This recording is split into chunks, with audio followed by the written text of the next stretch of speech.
The promise in the dust. The war had burned everything. Smoke filled the yellow skies of Kalrix, a desert planet once rich in beauty.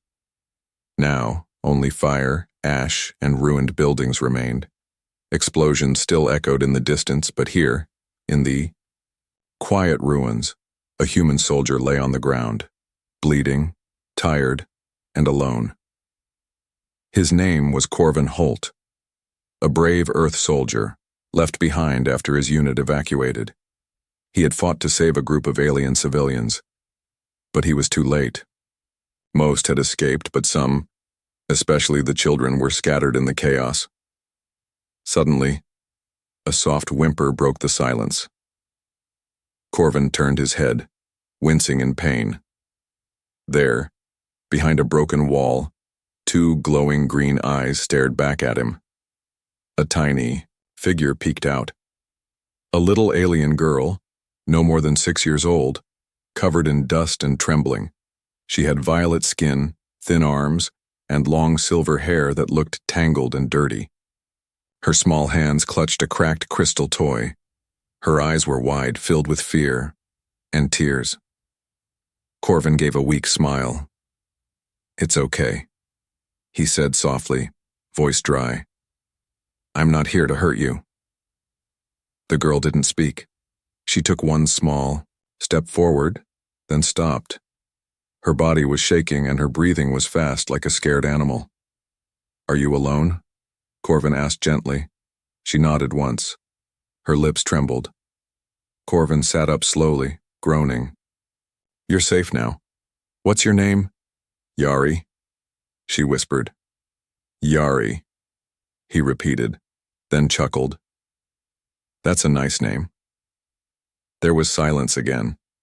Dust blew in the wind around them. Corvin looked at her, this small, fragile child, and felt something deep inside.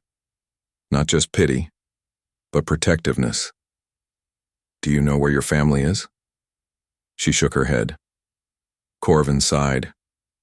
He reached into his bag and pulled out the last piece of food he had, a small protein bar. He tore it in half and offered it to her. Yari looked at it like it was treasure. Slowly, she stepped forward and took the piece. She sat near him, still quiet, and ate with tiny bites. They sat like that for a while. No words. Just quiet. Two souls in a dying city. Then Corvin smiled again and said jokingly, "You know, when you grow up, you'll marry a human like me. Brave, strong, handsome." Yari blinked at him. "Really?" she asked softly. He laughed. "Of course. Why not?" She didn't laugh. Instead, she looked at him very seriously and nodded. Suddenly, a loud voice called out in the alien language. Yari jumped up. "It's the evac ship," she cried in her tongue, pointing to the sky. A small group of her people had returned, looking for survivors. They waved at her. She looked at Corvin, unsure. "Go," he smiled, though his eyes were heavy. "Go with them. But I'll be okay. You survived. That's what matters." Yari stepped closer. She placed her small hand on his cheek gently.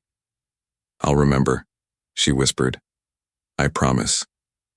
Then she ran to her people. Corvin watched her until she vanished in the dust.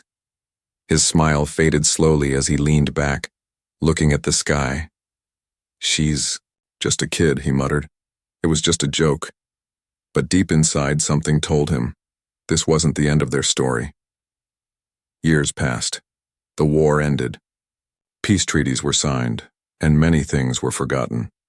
But Corvin Holt never forgot that little girl with silver hair and violet skin. He often wondered what happened to her. Was she safe? Did she find a new home? Did she even remember him? Now Corvin lived far from the battles. He had retired, working as a mechanic in a lonely outpost on the edge of space, just a dusty repair station for old freighters. Quiet, boring, safe. Until one morning, everything changed. A loud alarm echoed through the station. "Unknown ship. Approaching," said the AI voice. "High-level security clearance detected. Corvin stepped outside, squinting at the sky. A strange ship was landing slowly, sleek, black, and marked with golden symbols. Not human, definitely alien. And not just any alien, royal level. He froze. No one ever visited this place, especially not royalty. The ship touched the ground with a soft hum. The ramp lowered. And then he saw her. She stepped out wearing a long, dark cloak that shimmered like starlight. Her face was hidden by a soft veil, but silver hair flowed behind her. Tall, elegant, confident. She walked directly toward Corvin. The workers nearby stopped everything. No one dared move. She stopped a few feet away from him. Then, slowly, she lifted her veil, violet skin, bright green eyes, a scar near her left brow, tiny like a childhood injury. Corvin's heart stopped. "Yari?" She smiled softly. "You remember?" He blinked, speechless. "You're not a little girl anymore. I told you I'd return," she said. "And you made a promise." Corvin chuckled nervously. "Wait, you still remember that? That was just a joke. You were a scared kid." "I didn't think you'd—" "I remembered every word," she said, her voice calm but serious. Behind her, 2 armored guards stepped down the ramp and stood at attention. "I am now first daughter of the House of Velshan," she continued. "My people believe in keeping promises, especially sacred ones." Corvin looked around. Everyone else had backed away slowly. This felt like a dream, or a trap. "So," he said carefully, "you came all the way here. Because of a joke I made 20 years ago." She stepped closer. "It may have been a joke to you, but to me, it was the first time someone gave me hope." Corvin didn't know what to say. Then Yari tilted her head. "Besides, don't you want to see what happens when a promise is kept?" And with that, she reached into her cloak and handed him a glowing ring made of starlight metal. The guards knelt. Corvin stared at the ring, then at the woman who was once the scared girl he saved, and he had no idea what to do next. Corvin sat at the edge of his bunk, still holding the strange glowing ring. It felt warm in his hand, lighter than it looked, almost alive. Across from him, Yari stood calmly inside the repair station's main room, her guards waiting silently at the door. The other workers had made themselves disappear. No one wanted to get in the way of an alien noble. Corvin shook his head. "Look, Yari, I don't know what kind of tradition this is or what you think I meant by that joke, but I'm just a mechanic now. I fix old junk and live alone. You're something else now." Yari stepped forward. "I came here because my council expects me to choose a mate," she said. "And I already made my choice a long time ago." Corvin stared at her. "You mean this is real? You actually want to marry me?" She nodded once. "You saved my life. You gave me hope when I had none.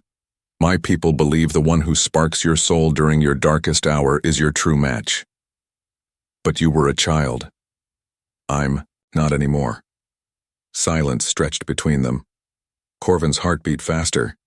He had seen strange things in war, but this was something new. He finally said, "What if I say no?" Yari's smile didn't fade, but her tone turned colder. "Then you insult my house, my world, my people." One of her guards stepped forward, just a little, enough to make Corvin feel the pressure. "But," she added gently, "you won't say no, because I know you, Corvin Holt. You never run from those in need." He stared at her. "You didn't come here just to fulfill a promise, did you?" Yari's eyes darkened. "No," she turned toward the window. Out in the sky, a second ship hovered far above, unmarked, black as shadow. "My house is being watched," she whispered. "Enemies want to stop this union. Not because of you, because of what it means." "What does it mean?" Corvin asked. Yari turned back to him. "If I bond with a human, it changes everything. My people must accept your kind as equals. Your Earth gains access to our alliance. It shifts the power of 3 star systems." Corvin blinked. "So this isn't just about me?" "No," she said softly. But I came because of you." She walked closer and placed the ring in his palm. "I chose you before I knew the politics, before I knew what they wanted from me. You made a promise, and I never stopped waiting." Corvin looked at the ring again. He wasn't a soldier anymore. He was just a man with a past he couldn't forget, but maybe his past hadn't forgotten him either. Corvin didn't sleep that night. The stars outside the station blinked like silent watchers. Yari's ship hovered nearby, glowing softly in the dark sky, and in Corvin's hand, the ring still pulsed with faint light. He couldn't stop thinking, this can't be real. The next morning, he got his answer. Yari returned, this time with her royal advisor, a tall alien woman with skin like polished obsidian and golden lines running across her face. Her name was High Matron Valara. "You are untested," she said coldly. "We cannot allow our princess to bond with a man who hasn't proven himself." Corvin frowned. "Proven how?" Valara's eyes gleamed. "By trial. If your spirit is weak, you die. If it is strong, you may stand beside her." Corvin looked to Yari. She didn't protest. He laughed nervously. "Sounds fair." They blindfolded him and took him by shuttle across the desert. When the blindfold came off, he found himself standing at the edge of a canyon, deep, wide, and full of howling winds. Across the narrow rope bridge, a red forest shimmered under a dying sun. "The Crimson Wastes," Valara said. "You have until dawn. Survive the night." She threw him a small bag. Inside was a flask of water, a glowing orb for light, and a bone knife. That was it. No weapons, no food, no armor. The wind grew louder behind him. The bridge creaked. "Wait," Corvin said. "What's in the forest?" Valara smiled. "Things that eat cowards." The forest swallowed him. Twisting red trees stood tall like ancient bones. Strange whispers floated in the air. The ground pulsed under his boots. Corvin moved slowly, every sound putting his nerves on edge. His hand gripped the bone knife tightly. He found an old stone ruin by nightfall. Just walls and shadows. He hid inside and lit the orb. That's when the growling began. Not one voice. 3. Yellow eyes glowed in the trees. The creatures stepped out, low, wolf-like beasts with armored scales and dripping mouths. Their teeth glistened like wet daggers. Corvin backed into the ruin, heart pounding. He had no gun, no backup, just a knife, his fear, and his mind. The first beast lunged. Corvin rolled aside, slashing. The knife scraped its face, barely cutting it. It howled in rage. The other two circled. "I'm going to die here," he thought. But something inside him snapped. He wasn't a soldier anymore, but the instinct returned. Not the brute force, the tactics, the timing. He kicked loose a stone pillar. It fell hard, right on one beast's head. The other two roared. He slashed one's leg and ran. He didn't stop until dawn, bleeding, limping, dirty, but alive. When he stepped out of the forest at sunrise, he expected silence. Instead, he found Yari waiting. She ran to him. No guards, no veil. Just her. Tears filled her eyes. "You came back?" she whispered. "I said I would," Corvin breathed. Valara watched from a distance. She didn't smile, but she nodded. The human had passed the trial, but something darker waited beyond the next sunrise. Corvin tried to rest, but his body refused. His arms were bruised, his back burned from thorn cuts, and his hands still shook from the beasts he fought. But it wasn't the pain that kept him awake. It was the look in Yari's eyes when she saw him. Return, not fear, not pity. It was something deeper, something like hope. By morning, the palace shuttle arrived. Yari offered her hand. "It's time you meet the council," she said softly. He hesitated. "Will they like me?" She gave a small smile. "They won't matter after today." The shuttle rose into the clouds, then pierced the edge of space. In orbit above, Kelrix floated her family's royal cruiser, a massive golden ship shaped like a crescent moon, shining like a second sun. Inside, everything was silent and cold. Guards in shimmering robes bowed low as Yari entered with Corvin. But their eyes lingered on the human, some with confusion, some with hate. Then he appeared. A tall alien male with emerald armor, jagged scars on his face, and burning yellow eyes that didn't blink. General Rythax. Yari stiffened. Corvin noticed. "Who's He?" Corvin whispered. "My father's old war advisor," she said, avoiding Rythax's gaze. "He was there the day I was rescued." Rythax approached slowly, hands behind his back. "A human," he said, voice low and sharp. "You must be the one who made the little princess a silly promise." Corvin kept calm. "I didn't think anyone remembered that day." "Oh, I remember everything," Rythax growled. "You embarrassed me. You made me look weak when you carried her out while my soldiers failed." Corvin narrowed his eyes. "So this is about your pride." Rythax leaned closer. "It's about revenge. You stole something that day. Her heart. And my honor." Before Corvin could answer, Yari stepped between them. "Enough," she said firmly. "He passed the trial. He's here by my right." Rythax smiled thinly. "Then let him enjoy his last moments of peace." Corvin knew that look. He'd seen it in war. Rythax wasn't going to follow rules. He would strike from the shadows. As they walked away, Corvin leaned toward Yari. "He's going to come after me, isn't he?" Yari looked sad. "Not just you. Me too. And he won't stop until one of us is gone." Corvin looked at her. "Then we fight together." She nodded, eyes steady. Together.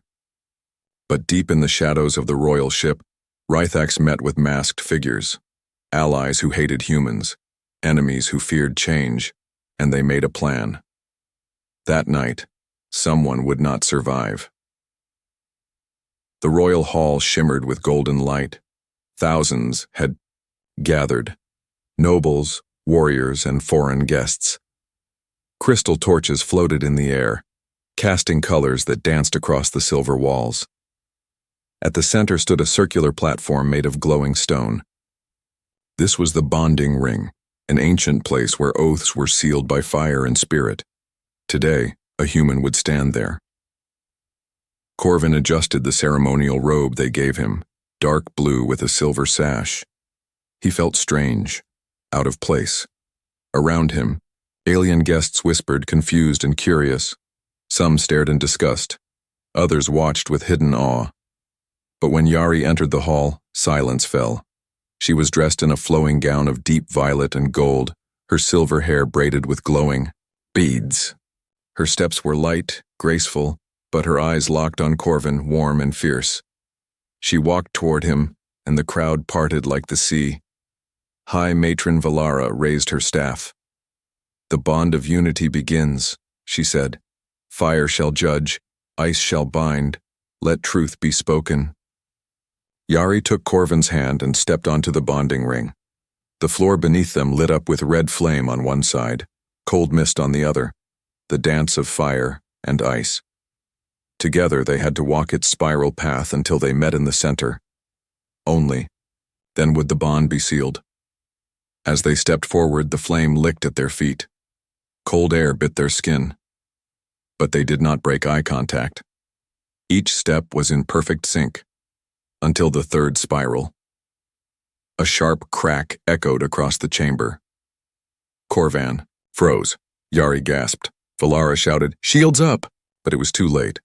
From above, a figure dropped down through the skylight, cloaked in shadows, blades drawn. Rythax. He landed between them and slashed at Corvin. Corvin barely dodged, the blade grazing his shoulder. Blood splashed on the glowing floor. The ring broke into chaos. Guards rushed forward, but Rythax shouted something in the ancient tongue, and half the guards turned against the others. A coup had begun. Yari threw a bolt of blue energy from her palm, knocking two traitors back. "Corvin, get behind me!" But Corvin didn't move. Instead, he picked up a ceremonial spear from the fallen display, lightweight, balanced, and faced Rythax. "No more hiding," Corvin growled. "You want your honor? Come take it." Rythax charged. Blades clashed, sparks flew, fire and ice flared around them, reacting to their emotions. Each blow was fast, brutal. Rythax was stronger, but Corvin was smarter. He ducked low, swept the eel, legs, and stabbed upward. The spear pierced Rythax's shoulder. The traitor screamed, then vanished in a burst of smoke, teleporting away. The hall was a mess. But the danger had passed. Guards secured the exits. Loyal nobles knelt in apology. Yari turned to Corvin, her eyes wide with fear. "You're bleeding." He wiped his arm. "I've had worse." She reached for him, but the bonding ritual had been broken. Valara stepped forward. "The flame demands it be completed now, or the bond is void." Corvin looked at Yari. She nodded. Hand in hand, they walked the spiral path again, this time through blood and ash. And when they met at the center, the platform blazed with golden light. Their hands touched, and the fire turned into warmth.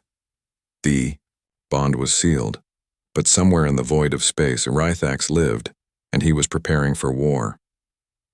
Peace didn't come easily. Even after the bond was sealed in front of all, the scars of betrayal still lingered.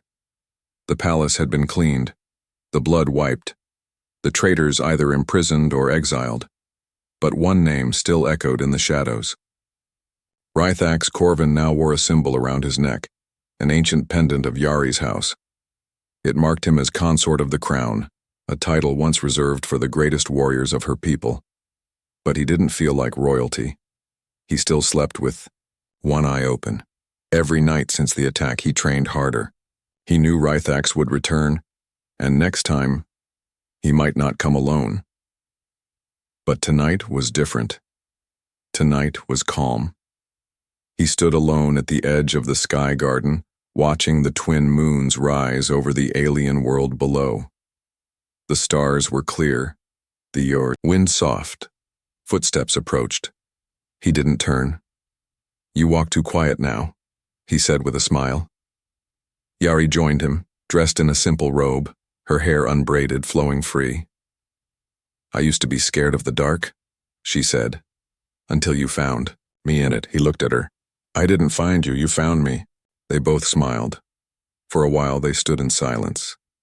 Then she said, "The council wants us to visit Earth, to make the bond known to both worlds." "You sure you're ready for my kind?" he teased. "We don't have floating gardens and talking mirrors. We have each other," she said softly. "That's enough." He reached into his coat and pulled out something small, an old, worn toy. It was cracked, dusty, and missing a piece. Yari's childhood crystal animal, the one she clutched the day they met. "I kept it," he said. "I don't know why."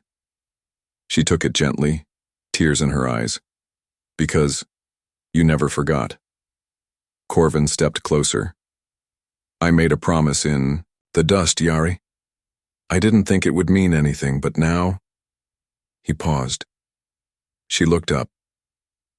"I'm glad I kept it." Yari leaned in, her voice barely a whisper. "So am I." They kissed, not as a princess and soldier, but as two souls who once met in ruins and found something worth saving. Below them, the lights of the royal city glowed, and far, far away, in a dark chamber filled with broken metal and flickering screens, Rythax watched the recording of their bonding over and over. But he didn't speak. He didn't blink. He simply smiled, because some promises are never truly fulfilled.